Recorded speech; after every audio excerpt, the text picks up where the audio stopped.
এই চারটি খাবারের মধ্যে আল্লাহ পাক রব্বুল আলামিন এতটাই পরিমাণে বারাকা রেখেছেন যা আমি বলে বোঝাতে পারবো না।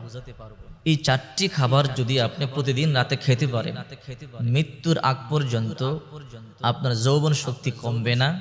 যাদের যৌবন শক্তি নষ্ট হয়ে গেছে, যদি আপনারা নিয়মিত চারটি খাবার প্রতিদিন রাতে মিশিয়ে খান, হারানো যৌবন ফিরে পাবেন। এই চারটি খাবারের কথা আল্লাহ পাক রব্বুল আলামিন কোরআনে বারবার বলেছেন। রাসূল পাক সাল্লাল্লাহু আলাইহি ওয়াসাল্লাম হাদিস শরীফের মধ্যে এই চারটি খাবারের কথা বারবার বলেছেন। রাসূল পাক সাল্লাল্লাহু আলাইহি ওয়াসাল্লাম যখন কোনো মানুষ অসুস্থ হয়ে যেত, তাদেরকে এই চারটি খাবার সাজেস্ট করতেন। রাসূল পাক সাল্লাল্লাহু আলাইহি ওয়াসাল্লাম বিসমিল্লাহ বলে এই চারটি খাবার থেকে একটি খাবার খাওয়াই দিতেন। আল্লাহ পাক রব্বুল আলামিন সুস্থ করে দিয়েছেন। আর এই চারটি খাবারকেই আল্লাহ পাক রব্বুল আলামিন শিফা বলেছেন। রাসূল পাক সাল্লাল্লাহু আলাইহি ওয়াসাল্লাম শিফা বলেছেন। দেখেন যৌবন মানুষের ইম্পর্টেন্ট একটা জিনিস, যার যৌবন নাই তার মতো পোড়া কপাল আর কে আছে?